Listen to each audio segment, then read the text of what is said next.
আমি মোহাম্মদ ওবায়দুল টিউটোরিয়াল কর্নারের পক্ষ থেকে আপনাদের জানাই সালাম ও শুভেচ্ছা। এই পর্বে থাকছে গুগল ব্লগস্পট সাইট ক্রিয়েটের তৃতীয় পর্ব। এই তৃতীয় পর্বে আমরা দেখব, গত পর্বে আমরা দেখেছি কিভাবে পেজ ক্রিয়েট করতে হয় এবং এই পেজ সম্পর্কে বিস্তারিত দেখেছি। এবার আমরা দেখব লেআউট সম্পর্কে বিস্তারিত জানব। লেআউটটা আসলে কি? আমাদের ব্লগস্পট সাইটের লেআউটটা হচ্ছে অনেক মূল বিষয়। আমাদের এখানে দেখা যাচ্ছে একটা কলাম, দুইটা কলাম, আমাদের দুইটা কলাম রয়েছে। এখানে আমরা ইচ্ছা করলে যে কোনো কলাম দিতে পারি। আমরা আরও একটু সুন্দর করার জন্য আমরা টেমপ্লেটে ক্লিক করব। টেমপ্লেটে ক্লিক করে কাস্টমাইজ এ ক্লিক করব।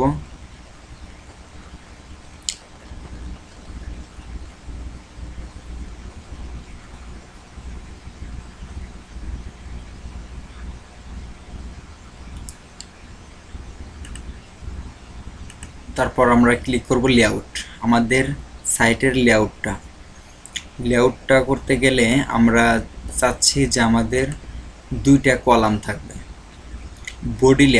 বডি লেআউটে মাঝখানে আমাদের যে কন্টেন্টগুলো পোস্ট করব সেগুলো থাকবে, আর রাইট সাইডে থাকবে আমাদের বিজ্ঞাপন অথবা আমাদের পেজ ভিউয়ার, সার্চ, তারপর ফ্লোয়ার ইত্যাদি।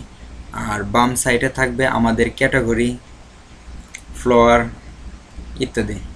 আর আমাদের ফোটারের সাইটটা হবে এটা। ফোটার সাইটটা ইচ্ছা করলে আমরা যে কোনোটাই সিলেক্ট করে দিতে পারি। তো আমরা এটা সিলেক্ট করে তারপর apply to blog A click করলাম।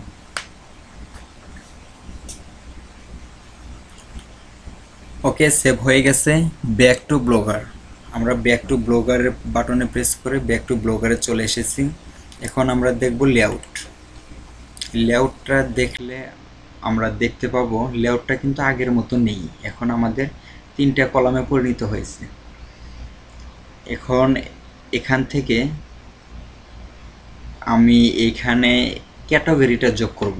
আমার সাইটের যে ক্যাটাগরি, কোন কোন ক্যাটাগরিতে আমরা পোস্ট করব সেই ক্যাটাগরিতে যোগ করব। ক্যাটাগরি যোগ করার জন্য আমাদের অ্যাড গ্যাজেট, এখান থেকে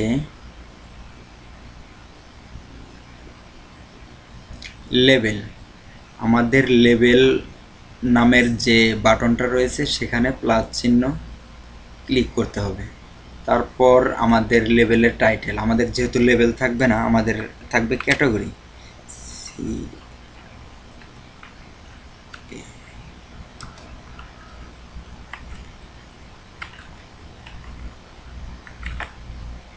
ক্যাটাগরি, তারপর এখান থেকে ওয়াল লেভেলস, যে ক্যাটাগরিগুলো থাকবে সেটা কি ওয়াল লেভেল যত ক্যাটাগরি আছে সবগুলোই কি শো করবে, নাকি আমার নির্দিষ্ট কিছু ক্যাটাগরি শো করবে, সেটা আমি এখান থেকে ইচ্ছা মতো করে নিতে পারবো। আর এখানে আমাদের ক্যাটাগরিগুলো কি অ্যালফাবেটলি শো করবে নাকি বাই ফ্রিকোয়েন্সি, আমরা যখন যেটা লিখব তখন সেটা আগে পোস্ট করবে, শো করবে। আর ডিসপ্লেটা কি লিস্ট আকারে হবে না কোড আকারে হবে। তো আমরা এখানে লিস্ট সিলেক্ট করে যেটা যেভাবে আছে সিলেক্ট করে সেভ বাটনে ক্লিক করব। ওকে, আমাদের ক্যাটাগরি নামের একটা অ্যাড গ্যাজেট সেট হয়েছে। আমরা এখানে এডিট এ ক্লিক করব। এখানে এডিটে ক্লিক করব না, সরি। আমরা এখন পেজটা একটু দেখে আসি, রিফ্রেশ দিয়ে আসি।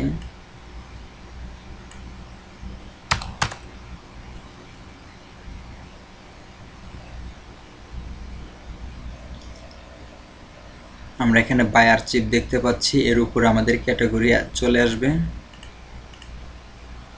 এখন আমাদের পোস্টে ক্লিক করতে হবে। যেহেতু আমরা যে পোস্টগুলো করেছি সেগুলো আমরা কোন ক্যাটাগরিতে রাখবো, পোস্ট যে কোনো একটা পোস্ট স্যার আমরা ক্যাটাগরি সিলেক্ট করতে পারবো না, সেহেতু আমাদের পোস্টে টিক চিহ্ন দেওয়ার পর এখান থেকে লেভেল সিলেক্ট এ পোস্ট, মানে আমরা এই পোস্ট পোস্টটা কোন লেভেলে রাখবো সেটা ক্লিক করে নিউ লেভেল ক্লিক করার পর আমরা নিউ লেভেল মানে হচ্ছে নিউ ক্যাটাগরি, আমরা এখানে কোন ক্যাটাগরিতে রাখবো, আমরা এখানে দিলাম ভিডিও টিউটোরিয়াল।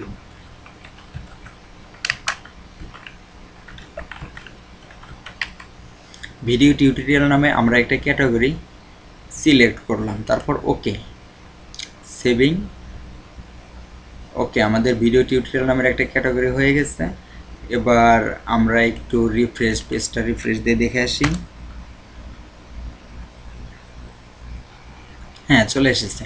আমাদের ক্যাটাগরি নামের যে পয়েন্টটা আছে সেখানে ভিডিও টিউটোরিয়াল নামের একটা পেজ চলে এসেছে। আমরা এখানে ক্লিক করলেই আমরা ভিডিও টিউটোরিয়াল নামের আমাদের যে পোস্টটা রেখেছি সেটা আমাদের এখানে শো করবে। আর বাই আর্চিভ এখানে দেখাচ্ছে যে আমি কত তারিখে কয়টা পোস্ট করেছি এবং কি কি পোস্ট করেছি সেটা বাই আর্চিভের মাধ্যমে দেখা যাবে।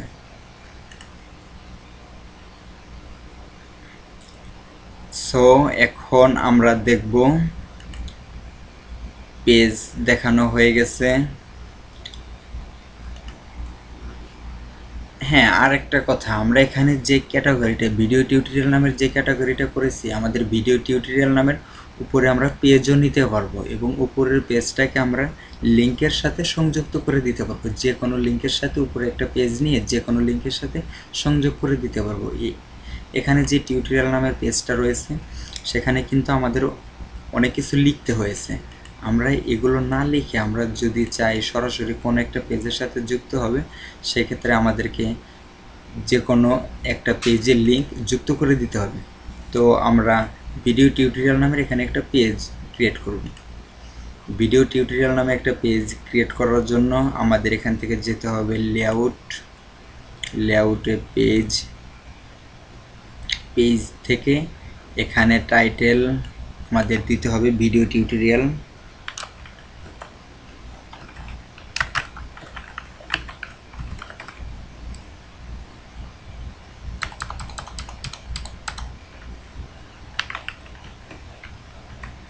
Video tutorial add external link, এখান থেকে আমরা এক্সটার্নাল লিঙ্কটা সিলেক্ট করে দেব। লিঙ্ক সিলেক্ট করার জন্য আমরা যেহেতু ক্যাটাগরিটা সিলেক্ট করে চাচ্ছি সেহেতু ক্যাটাগরিতে নিউটা প্রেস করে আমরা এখানকার লিঙ্কটা কপি করে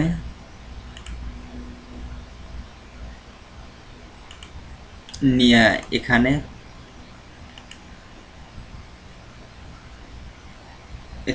পেজের টাইটেলটা দিতে হবে ভিডিও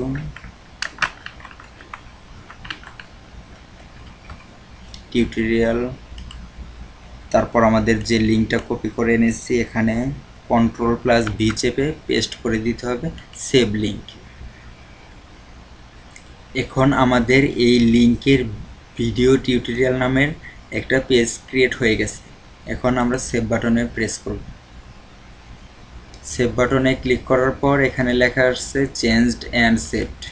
এখন সেভ অ্যান্ড এগ্রিমেন্টে ক্লিক করার পর আমরা একটু পেজটারে রিলোড দিয়ে আসি।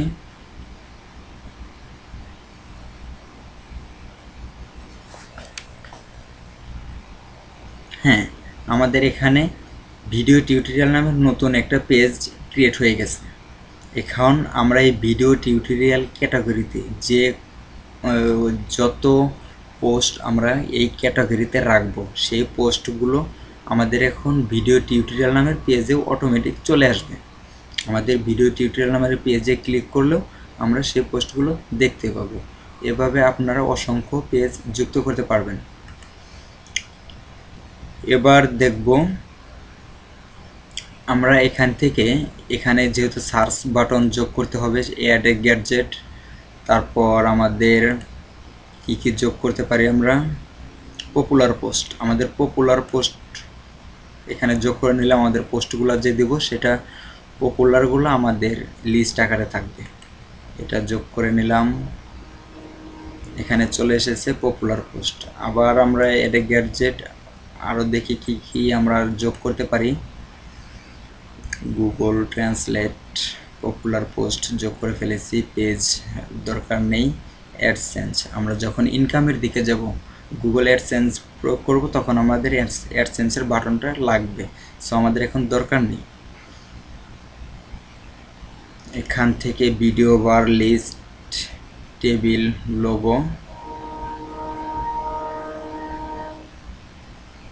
Search box. আমাদের সার্চ বক্সটা কিন্তু আমাদের পেজের জন্য দেখতে এবং দেখার জন্য খুবই প্রয়োজনীয় এবং আমাদের ব্যবহারের জন্য খুবই প্রয়োজনীয়। সো আমরা এটাতে প্লাস বাটনে ক্লিক করে তারপর আমাদের বাটনটা প্রিভিউ দেখাচ্ছে এরকম ধরনের একটা বাটন হবে। এখন আমরা সেভে ক্লিক করলাম, সেভ অ্যান্ড এগ্রিমেন্ট।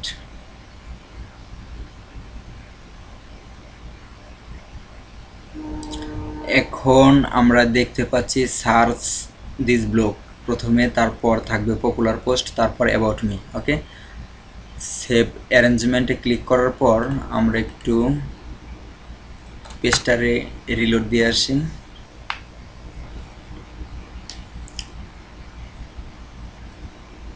হ্যাঁ, এখানে দেখতে পাচ্ছি যে পপুলার পোস্ট নামের যে আমরা একটা গ্যাডজেট সিলেক্ট করেছি, সেইখানে আমাদের যেহেতু একটাই পোস্ট করেছি সেটার জন্য পপুলার পোস্ট হিসাবে আমাদের চলে এসেছে। এখানে সার্চ বক্স যুক্ত হয়েছে। এখন আমরা কি দেখতে পারি, এখান থেকে যে কোনো ধরনের ক্যাটাগরি আমরা এখান থেকে নিয়ে নিতে পারবো। এখন আমরা দেখব হেডার, হেডার, হেডার। এখন আমরা হেডারে ক্লিক করব। এখানে যেহেতু আমাদের কোনো পিকচার নেই, আমাদের যে কোনো ধরনের আমরা পিকচার এই হেডারের মাধ্যমে যে কোনো ধরনের পিকচার আমরা এখানে অ্যাড করতে পারি। পিকচার অ্যাড করার জন্য প্রোফাইল, আমাদের লোগো বা পিকচার অ্যাড করার জন্য চয়েস, তারপর এখান থেকে আমি দিয়ে দেব টিউটোরিয়াল কর্নার, আমাদের যে পিকচারের কভার লোগোটা সেটা দিয়ে দেব।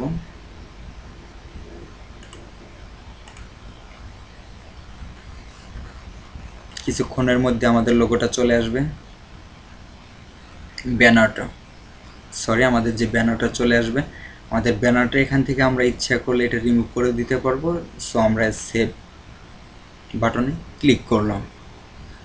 সেভ অ্যান্ড অ্যারেঞ্জমেন্ট বাটনে ক্লিক করার পর আমরা পেজটা রিলোড দেই।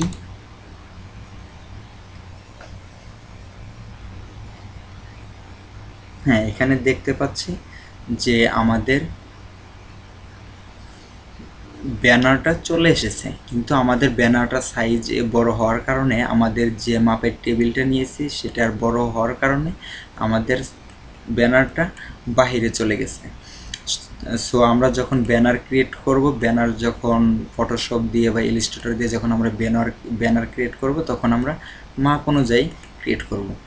আর আমরা এখান থেকে ইচ্ছা করলে টেবিলটা আমরা কাস্টমাইজ করতে পারি। টেবিল কাস্টমাইজ করার জন্য আমি পরবর্তীতে আর একটা টিউটোরিয়াল করব, সেখানে টেবিল কিভাবে কাস্টমাইজ করতে হয়, কিভাবে আমরা যে বাটনগুলো আছে সেগুলো কিভাবে কালার পরিবর্তন করতে হয়, কিভাবে আমাদের এই পেজের যে লেখাগুলো আছে এটা কোন কালারে থাকবে, ফন্ট কীরকম হবে, সেই বিস্তারিত বিষয় নিয়ে আমি পরবর্তী টিউটোরিয়ালে আসছি।